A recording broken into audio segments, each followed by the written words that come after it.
Hello everyone. Um, it's a beautiful evening here.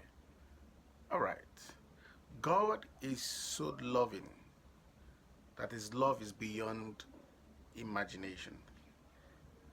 Many years ago, I taught us that I don't live by the righteousness of the law, right? The righteousness that is determined by the commandment, the Ten Commandment. I told us that my righteousness is defined by the instruction of God upon my life. All right, um, and I don't just live by what is said. I live by what God says to me. That's where my righteousness is generated.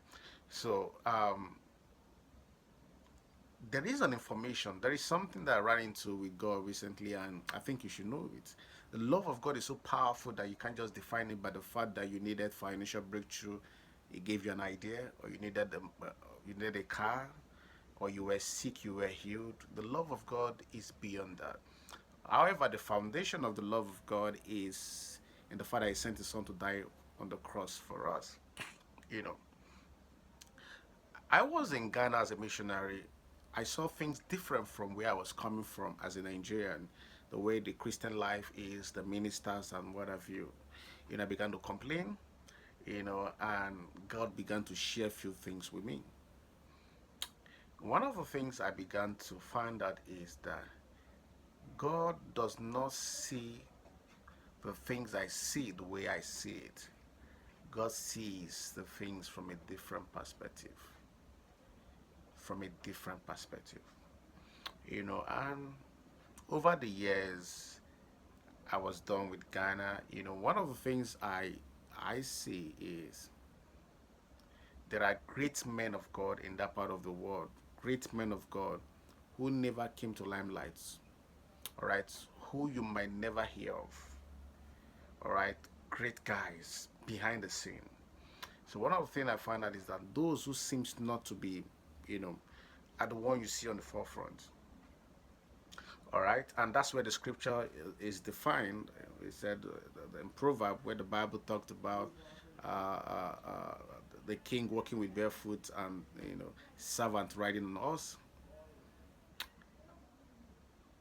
But then I get to understand the scripture where God was having a conversation with Elijah, when Elijah said that all the prophets are dead, that is the one left.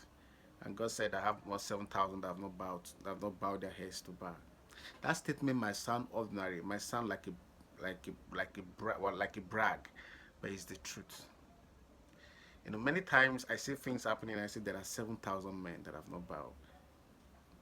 All right, 7,000 men that have not bowed. So I saw some things I felt was not right, looking from the perspective of where I'm coming from. Okay, where I come from as a Nigerian, as a pastor, you must come correct. Because there are people who are set aside. They just set aside to pray to find out if you are real or fake. All right? There are people who are checkmating what you do, how you do, what you preach. Okay? Once you're a pastor coming out from Nigeria, you have to come correct. You have to make sure you are real. Because even the real ones are being tagged fake. So if you are not real, you can't have the forefront. You can't. It's difficult. You can't. All right. So when I came to the nation of Ghana, I saw something different. So I was complaining, and God began to speak to me, teach me about stuff. He said there are men there that I have my people there who are doing stuff for me and all that. Fast forward many years after, just a few days ago, I took a journey to Ivory Coast, another nation for my mission work. This nation, the nation Ivory Coast, is not in my plans. It's not in my never, because it's a francophone, the French speaking, the language barrier. I've never thought of it.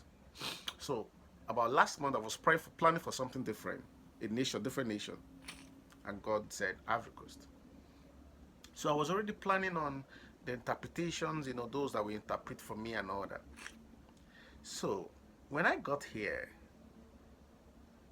so I was just, planning on getting an interpreter because that's what happens when a missionary comes, a a non-English speaking country, you get an interpreter for you. So God asked me a question that night. That's my first night arriving the nation Ivory Coast. God asked me, He said, "Who told you I sent you to the people?"